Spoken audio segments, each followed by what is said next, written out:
नमस्कार, बहुत स्वागत आपका। आप देख रहे हैं दा न्यूज, आपके साथ में सृष्टि मिश्रा। इसकी बड़ी खबर सामने आई है।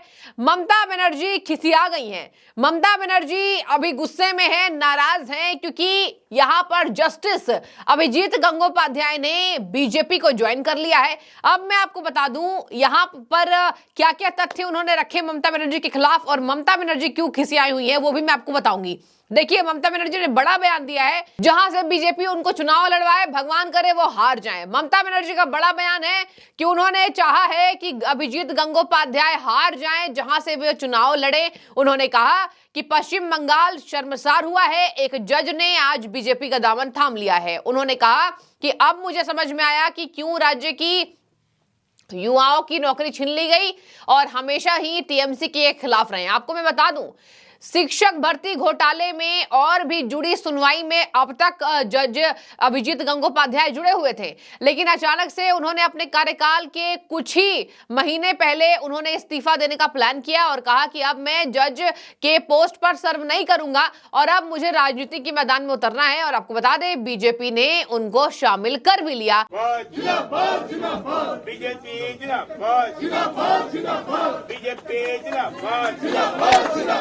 भारत माता की जय, भारत माता की जय, जय श्री राम, जय श्री राम। भारत माता की भारत माता की महान देशेर महान नेता नरेंद्र मोदी, नरेंद्र मोदी, नरेंद्र मोदी, जेपी नड्डा, भारत माता की वंदे वंदे वंदे भारत माता की। আমি দলের একজন শৃঙ্খলাবদ্ধ সৈনিক হিসেবে কাজ করতে চাই। যে দায়িত্বই আমাকে দল থেকে দেওয়া হোক না কেন তা যথাযথভাবে পালন করতে আমি প্রতিজ্ঞাবদ্ধ এবং আমি তা করব। আজ আর বিশেষ কিছু বলার নেই, এই কথা বলা ছাড়া যে আমাদের প্রথম উদ্দেশ্য হচ্ছে পশ্চিমবঙ্গ থেকে একটা দুর্নীতিগ্রস্ত দলের এবং একটা দুর্নীতিগ্রস্ত সরকারের বিদায় লগ্নের সূচনা করে দেওয়া এই লোকসভা ভোটে, যাতে 2026-এ তারা আর ক্ষমতায় আসতে না পারে। বিজেপির ক্ষমতায় আসা খুব দরকার বাংলার প্রয়োজনে, এবং একজন বাঙালি হিসেবে আমি অত্যন্ত কষ্ট পাই যখন দেখি যে বাংলা ক্রমাগত পিছিয়ে পড়ছে আর পিছিয়ে পড়ছে। अब ममता बनर्जी खिसिया गई तो उसमें जनता लिख रही है, कह रही है, ममता बनर्जी को यह बात पता है कि वो जो जज हैं अभिजीत गंगोपाध्याय, वो ममता बनर्जी के अंदरूनी राज जानते हैं और यही वजह है कि बार बार टीएमसी दरवाजा खटखटाती थी हाईकोर्ट में और अभिजीत गंगोपाध्याय की जो भी याचिका वो सुनते थे उसको वो खारिज करते थे, क्योंकि ममता बनर्जी की सच्चाई यहाँ पर सबको पता है। आदर्शेर कथा আপনি এত লোককে চোর বলছেন, এটা চোর মানে তো শুধু টাকা নেওয়া চুরি নয়, চোর মানে তো সম্মানকে বিক্রি করা চুরি। আপনি মানুষকে কনফিউজ করে আপনার ক্ষমতাকে বিক্রি করা চুরি। সেকেন্ড, এটা কি চুরি নয়? থার্ড, যে আপনার প্রতি যে 2-4 জন মানুষের বিশ্বাস ভরসা এসেছিল, সেটা আপনি যে জায়গায় ছিলেন সেই পোস্টে আপনার নিজের সম্মান নষ্ট করে বিচার ব্যবস্থাকে অসম্মান করলেন, এটা কিন্তু দায় আপনাকে নিতে হবে। It is expected, but the question is, what is the independence of our judiciary, neutrality of our judiciary? And this decision of that judge has raised several questions. What would be his judgments, the judgments which he delivered, whether those judgments were very objective, very neutral, in accordance to the law of the land, or what? All these questions are being raised, and why judges should take such position? One is, he is joining the political party directly. Some judges accept the positions offered by the government of the day, including nominated membership in Rajya Sabha.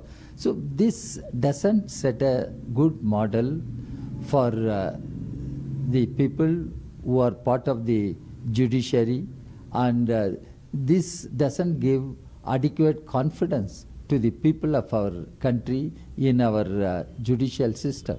देखिए बहुत ये तो मैं समझता हूँ कि गंभीर मामला भी है और चिंता का विषय भी है कि जो सिटिंग जज है वो किसी पार्टी से उसका संबंध हो और उसके जो जजमेंट हो वो उससे प्रभावित हुए हो, तो ये बहुत ही चिंता का विषय है। आखिर हमारे जुडिशरी की जो एक आज़ादी है, इंडिपेंडेंस है, जो लोगों का विश्वास और भरोसा है, उसको धक्का लगता है। और मैं समझता हूँ कि सुप्रीम कोर्ट को इसका संज्ञान लेना चाहिए कि इस तरह से अगर सिटिंग जज किसी राजनीतिक दल को सीधे ज्वाइन करते हैं तो ये बहुत ही गंभीर मसला है। आपको मैं बता दूं, क्या बचा रह गया है ममता बनर्जी का सच जानने में। संदेश खाली की महिलाएं फफक फफक कर रो पड़ी जब प्रधानमंत्री ने संदेश खाली के पीड़ितों से मुलाकात की थी। आपको मैं बता दूं, संदेश खाली का मुद्दा इतना गरमाया था कि प्रधानमंत्री खुद पश्चिम बंगाल पहुंचे थे, उनका दौरा रहा और उनके दौरे पर जो जनसैलाब उमड़ा, सबसे ज्यादा संख्या वहां पर महिलाओं की दिखी। और महिलाओं की संख्या ये बताती है कि वो एक आस से एक मदद की गुहार पीएम को लगाती नजर आई थी। पश्चिम बंगाल की स्थिति अब किसी से छिपी हुई नहीं है। आपको मैं बता दूं, संदेश खाली की 80 महिलाओं को कोर्ट ने इजाजत दे दिया है कि वो जो है अपनी शिकायत कोर्ट में दर्ज कराएं और ये संख्या आने वाले समय में और बढ़ता जाएगा। मैं आपको एक और बार बता दूं, कल कलकत्ता सिटी के अंदर महिलाओं को बीजेपी नेताओं को रोका गया है ये कहकर कि भैया हमने धारा 144 लगाया है, जबकि धारा 144 संदेश खाली के मुद्दे पर वहां लगा हुआ था। लेकिन बीजेपी नेता अग्निमित्रा पॉल, बीजेपी नेता सांसद लॉकेट चटर्जी, इन लोगों को रोका गया क्योंकि ममता बनर्जी का सच पता ना चल जाए। ये खुद बीजेपी के नेताओं का आरोप है कि ममता बनर्जी का सच हम पता ना कर पाए, संदेश खाली की महिलाओं से ना मिल पाए। और कितनी महिलाओं ने शेख शाहजहां के जुर्म को, उसने दुष्कर्म किए, महिलाओं के साथ अत्याचार किया, रूह कांप जाती है। ऐसा महिला मुख्यमंत्री होने के बाद भी ममता बनर्जी उसकी बचाव में कूद पड़ी थी। आज पश्चिम बंगाल शर्मसार हो गया है। ममता दीदी को इस्तीफा देना चाहिए, ये बीजेपी नेताओं का आरोप था। और बीते दिन उन्होंने कहा कि किस तरीके से ममता बनर्जी ने पूरे पश्चिम बंगाल को शर्मसार कर दिया है। ये बात दूर तलक चली गई है और आज किरकिरी पश्चिम बंगाल में ममता बनर्जी की भयंकर हो गई है। और बीते दिन क्या कह रही हैं, टीएमसी की महिला विंग में एक सभा का आयोजन करने में क्या कह रही थी कि महिलाएं केवल पश्चिम बंगाल में सुरक्षित हैं। देखिए इनको। अब मैं आपको बता दूं, अभिजीत गंगोपाध्याय के बारे में ममता बनर्जी ने क्या क्या चुनौती दी है। कह रही हैं पश्चिम बंगाल से इनको उखाड़ कर फेंकेंगे। अभिजीत गंगोपाध्याय ने ममता बनर्जी के सभी गलत हरकतों पर रोक लगाई थी और हाई कोर्ट के वो जज हैं। आपको मैं बता दूं, हाई कोर्ट के बतौर जज उन्होंने बहुत सारी ऐसी सुनवाई की, बहुत सारी ऐसी याचिका को सुना जिससे ममता बनर्जी अभी उनसे थोड़ी सी खिसियाई हुई हैं। मैं आपको बता दूं कि न्यूज एजेंसी के माध्यम से यह खबर सामने आ रही है, ममता बनर्जी ने गंगोपाध्याय पर, अभिजीत गंगोपाध्याय पर जो बीजेपी में शामिल हो गए हैं उन पर निशाना साधते हुए कहा, हम आपको चुनाव में हराएंगे, इससे फर्क नहीं पड़ता कि आप कहां से चुनाव लड़ेंगे। देखिए टीएमसी अभी हावी है। टीएमसी कह रही है कि भैया हम ही जीतेंगे पश्चिम बंगाल में। लोकसभा चुनाव में टीएमसी कह रही है कि हम सभी सीटों पर जीत दर्ज करेंगे। पंचायत चुनाव में टीएमसी ने अभी अभी शानदार जीत दर्ज की थी, लेकिन वहां पर बीजेपी का वोट परसेंट धीरे धीरे बढ़ता नजर आया।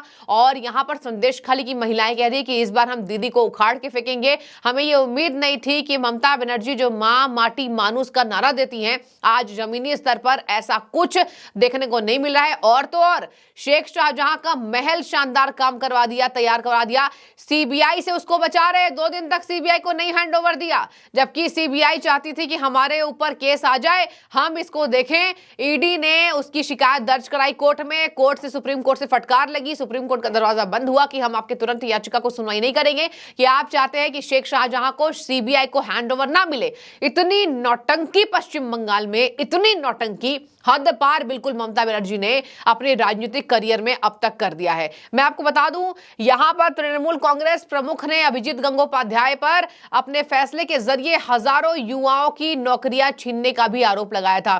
ममता बनर्जी ने अभिजीत गंगोपाध्याय पर आरोप लगाए हैं अब मैं आपको बता दूं कि अब अभिजीत गंगोपाध्याय ने कलकत्ता हाईकोर्ट के जस्टिस पद से इस्तीफा दे दिया था।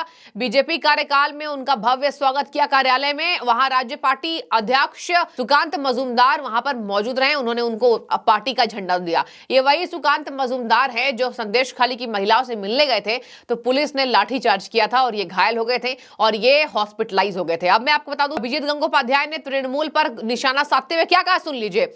आज मैंने नए क्षेत्र में कदम रखा है, मैं बीजेपी में शामिल होकर खुश हूं, पार्टी के सिपाही के तौर पर काम करूंगा। हमारा उद्देश्य राज्य से भ्रष्ट टीएमसी को उखाड़ फेंकना है, टीएमसी शासन को बाहर करना है। हम राज्य के विधानसभा में नेता प्रतिपक्ष शुभेंदु अधिकारी ने कहा कि पश्चिम बंगाल की राजनीति को अभिजीत गंगोपाध्याय जैसी व्यक्ति की जरूरत है। अभिजीत गंगोपाध्याय ने जमकर निशाना साधा। उन्होंने कहा तृणमूल कांग्रेस के नेता कुछ समय से मेरे खिलाफ अपमानजनक भाषा का इस्तेमाल कर रहे हैं। यदि उन्हें कोई फैसला पसंद नहीं है तो वह मौखिक रूप से किसी जज की आलोचना नहीं कर सकते हैं। देखिए ये जज की आलोचना तक उतर गए।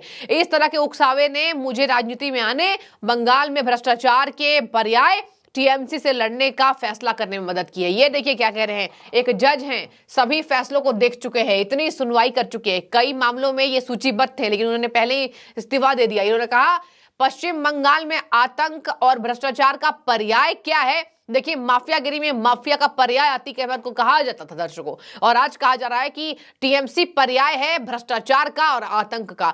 पश्चिम बंगाल में अभी मैं आपको बता दूं ममता बनर्जी कहा ना सीएए लागू होने देंगे ना आधार कार्ड रद्द होने देंगे, केवल बरगलाने की कोशिश है। आधार कार्ड रद्द होने वाली कोई ऐसी बात नहीं है।